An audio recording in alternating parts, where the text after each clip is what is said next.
But we will start off with the National Football League and big news today out of San Francisco, as it looks like Trent Williams, their great tackle, is about to sign a mega contract with the 49ers. He's been holding out for the entire portion of their training camp and also their preseason. But on social media, his brother released a photo of Williams on a plane to San Francisco, and then ESPN reporting that they are closing in on a deal. So, needless to say, we'll follow this for you, but if Williams does sign, it would put his eligibility to play on Monday Night Football in some security, meaning that there is some doubt because, again, he hasn't practiced or played, but at least according to the reports that we're seeing, there is at least a chance he could play against the New York Jets on one of those Monday Night Football games that are coming up in less than a week from now. So that's the very latest. If you drafted in fantasy football, worried about Trent Williams blocking for Christian McCaffrey, I don't think you have to worry about that going into the season. Now, this is a story that's going to affect everyone moving forward as it pertains to watching college football, pro football, basketball, and all sports if this continues, because a lot of people across the country, by the way, including myself, are subscribers to DirecTV. And as of right now, the Walt Disney Company have pulled themselves from DirecTV's content, and therefore it's a blank screen at the moment, just basically saying, thank you for your patience. We were unable to come to an agreement with the Walt Disney Company. And the quote basically saying is that the Disney Company is refusing any accountability to consumers, distribution partners, and now American judicial system. This is from DirecTV, by the way. Disney is in the business of creating alternate realities, but this is the real world. Wow. Where we believe you earn your way and must answer for your own actions. They want to continue to chase maximum profits and dominant control of the expense of consumers, making it hard for them to select the shows and sports they want at a reasonable price. That's from DirecTV, but it doesn't stop there. ESPN fighting back, saying DirecTV chose to deny millions of subscribers access to our content just as we head into the final week of the US Open and gear up for college football and the NFL season. While we're open to offering DirecTV flexibility in terms which we've extended to other distributors, we will not enter in an agreement that undervalues our portfolio. And it goes on and on and on. What's the bottom line? The bottom line is a lot of you are not going to be able to watch ESPN if you have DirecTV at the moment. They have not come to an agreement. This is going on about 48 hours now. The only good news is the ABC, if they're owned and operated by your local affiliate, those will still be on the air. But if they're owned by the Disney Company, then you're going to see that on your screen. Now, fortunately, here in South Florida, I was able to watch USC LSU because my local affiliate is owned and operated by a local company. But if it's owned by the Disney Company, it's out. And what's going to happen here, folks? I hate to say it, DirecTV, a lot of people are going to move. A lot of people are going to move to that, to YouTube TV if they haven't already. And yeah, this is not good news for them. All right, let's get to some other news and notes from college football. The Mountain West and Pac-12 conferences, no agreement before Sunday's deadline to extend their football scheduling beyond the 2024 season. So no deal for the Mountain West and Pac-12. The Pac-12 has 2 teams. Mountain West has several. Trying to get this figured out, but they haven't. And no word in the future if they're going to be able to do this. But needless to say, they're trying to fix a conference that is broken in the Pac-12. Okay, now in college football, as I mentioned over the weekend, some insane finishes, to say the least. One of the games that went right down to the wire was that game between USC and LSU. USC, as the polls come out, have made a big jump. They're now, of course, moving into range of a potential playoff spot if they continue to win. Long way away from that. But they beat LSU 27-20. We'll hear from Brian Kelly later in the show. Georgia-Clemson, this game was just awful. No score for like a long time in this one until like the half. But Georgia beat Clemson 34-3. We thought that Georgia's defense was the best in the country. They definitely were. And then eventually Clemson's defense got tired and Georgia rolled them 34-3. Notre Dame went on the road. They were trailing late in this one, came back to win, and they beat Texas A&M. The final in that one, 23-13 over the Aggies. 107,000 people showed up for that game, but it was not meant to be. And then it is painful for me to have to tell you that the Gators just got crushed by the University of Miami on Saturday. That was really hard to watch as a Gators fan at home. You don't often see Florida lose that badly to anyone. And I think most people feel like I'm a Hurricanes fan because I live in South Florida, but I graduated from the University of Florida, folks. I'm a Gator. My Gators got killed. All right, let's get to the National Football League. As we mentioned, Trent Williams is back with the 49ers. Christian McCaffrey is back on the practice field. He had a strained calf, didn't play in the preseason, but it looks like he is full go and will play for the 49ers on Monday night. I don't know if you caught this over the weekend. Speaking of the Gators, their former player, Ricky Pearsall, he's a wide receiver on their team. He was shot in the chest near San Francisco's Union Square on Saturday afternoon after a 17-year-old male attempted to rob him. He's been released from the hospital, but naturally not going to play. Just wish him the best of health for the time being. Also, Clyde Edwards-Helaire, this was a surprise, was placed on the non-football illness list by the Kansas City Chiefs. He has recently detailed some battles with PTSD, and the Chiefs did sign Samaje Perine to back up Isaiah Pacheco. So Perine will probably be the backup moving forward there. And also nothing on Jamar Chase. The Cincinnati Bengals get ready to play against New England Patriots on Sunday. Probably I think they're one, if I'm not mistaken, Frank, you correct me, I think they are the biggest favorite in the NFL this weekend. So may not need Chase for this week, but they're going to have him moving forward, I would say. All right, the White Sox just keep losing. Every record going to be broken for futility in Major League Baseball. 11 games in a row now, 13-3. They lost to the Orioles, and Chris Flexen has now lost a record 20 straight games while starting for the Chicago White Sox. Their pace is 36-126, would be the second most defeats behind the 1899 Cleveland Spiders. And no one that is watching was around for that season. Willy Adames has homered in 5 straight games, chasing history. Still needs a couple of more to make it interesting, but he has homered in 5 straight. Shohei Ohtani is chasing 50-50, and folks, it looks like this is going to happen. He's got 44 home runs, 46 stolen bases, and so stolen bases just seems academic at this point. Can Ohtani hit 6 home runs in the rest of September? I guess we'll wait to see. I mean, this is a huge history coming potentially for him. Also, Fernando Tatis has been activated. He's back for the Padres. US Open delayed due to an issue with a line calling system on Monday. The tournament's electric line calling system, it just stopped working in a building because of a fire alarm. How about that? Jannik Sinner took down Tommy Paul in straight sets. He's going to play Medvedev in the quarterfinals. Also, 3-time defending US Open men's double champions Rahm and Salisbury were eliminated in the third round by 13th seed Nathaniel Lemons and Jackson Withrow on Monday. And also today at Arthur Ashe Stadium, Taylor Fritz, Alexander Zverev. Also, Zheng will take on Sabalenka. Those are some of the matches there. Over in the WNBA, Phoenix Mercury guard Natasha Cloud is going to serve a 1-game suspension after reaching the league's technical foul limit. She reached her 7th technical foul on Sunday.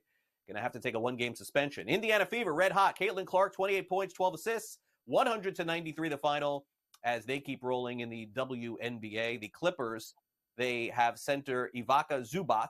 He's agreed to a 3-year, $58.6 million contract extension. And also Indiana Pacers guard TJ McConnell has agreed to a 4-year, $45 million contract extension through the 28-29 season. Welcome back to Newswire here on SportsGrid. Craig Mish back with you. And we're joined by Matthew Waters from Legal Sports Report. We'll dive into the very latest on a company that Matthew covers a lot of LSR called Canby, a new partnership in tow. We'll talk about that. Also the latest, if you've ever heard of this company, called Clutch Bet.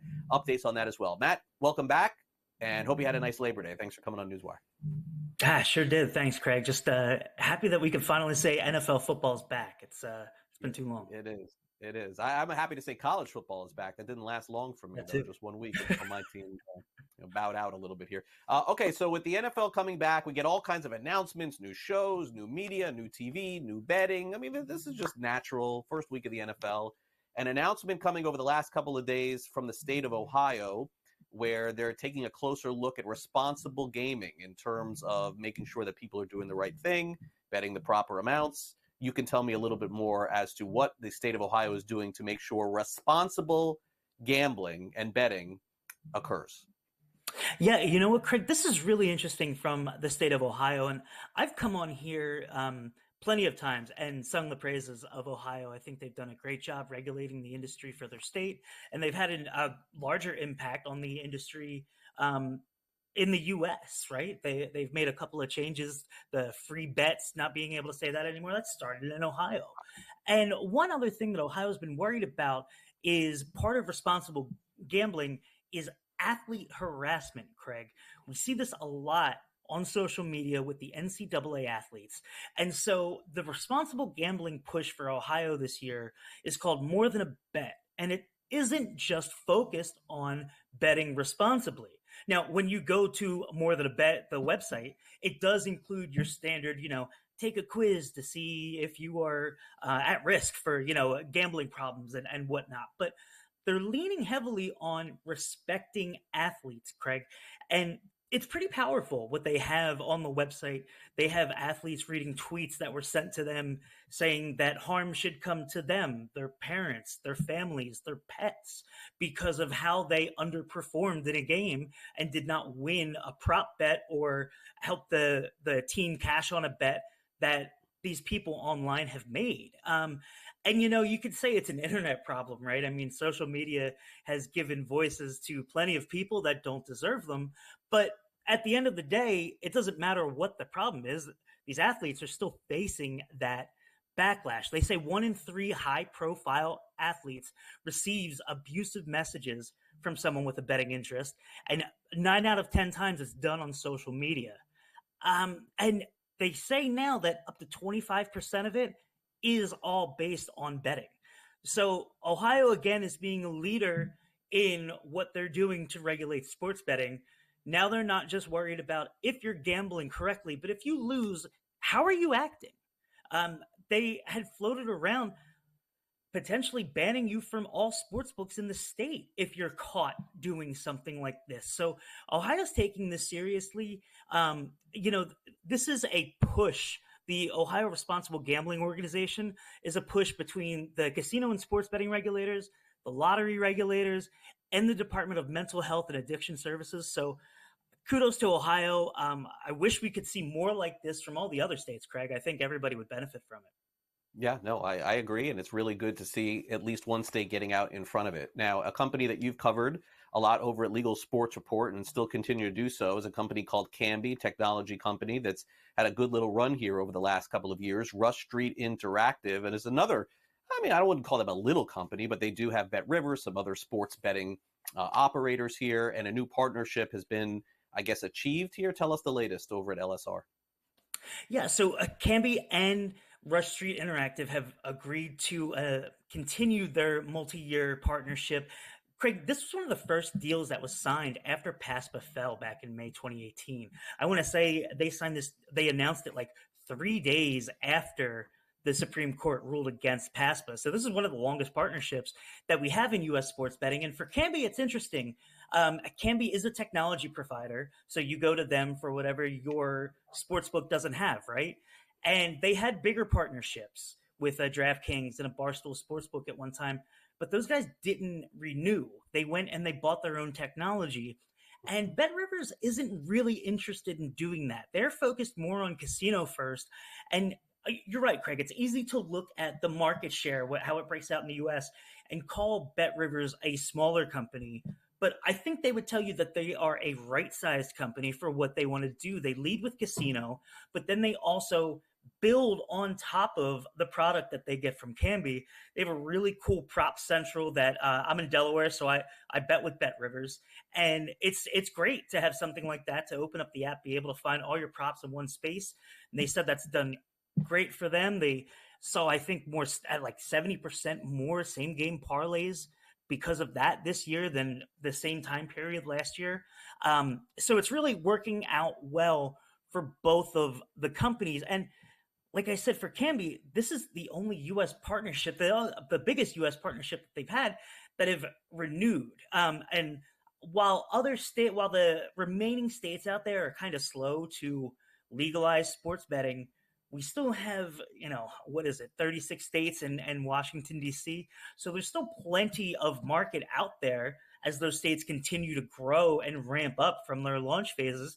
And Canby wants to be, they want to be there. They want to be in the U.S. They want to be part of that. Their other bigger partnership is with Ballybet. And Craig, that is one that I would call small. And Canby was even disappointed with Ballybet when they came out of the gates, and they really weren't pushing too hard. They weren't really marketing too hard. I think Canby thought that was going to be a bigger horse for them than it has turned out to be so far. But definitely a great partnership here between Canby and Rush Street. Yeah, I would agree, and really worth noting that some of these smaller companies are able to do a really good job and stay active on the sports betting front. The unfortunate part of this is that, let's just be honest, Matt, some of these companies don't have millions of dollars in promos and parlays to give out, and it seems to me that that could be the demise of some of these smaller sports betting operators, and that's what we're going to touch on here. Clutch Bet is the first sports betting operator shutting down in the United States, and then we'll get to BetSafe, another company out of Colorado. So, I mean, Matt, it just tells you how poorly things must be going if they can't make it to the football season. That's what really shocks you, right? It's right before the football season, and you would think this is where you make your money for the year. And Craig, they're just too small. They're too small. Now with ClutchBet, their parent company Bluebet is from Australia. They actually just merged with another Australian betting company, so they're just taking their dollars and they're focusing on it there. And they basically said, look, the U.S. operators that are at scale right now, it's just simply too hard for the smaller operators to compete with that. And BetSafe is the same. They are operated by a company called Betson.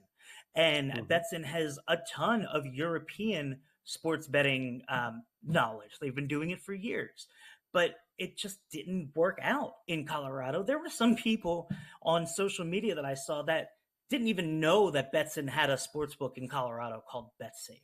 So, these smaller companies, it's interesting to see when the smaller companies are building out their technology and they have something tangible to offer, they're getting bought up. When it's smaller companies like this and they only have their player list, a lot of those players are probably with DraftKings, FanDuel, whoever already, right? If you're signing up with a ClutchBet or a BetSafe. So there may not be a whole lot of value in those player databases, and they just kind of fold up. And we're seeing it continue, and it's going to keep going, Craig.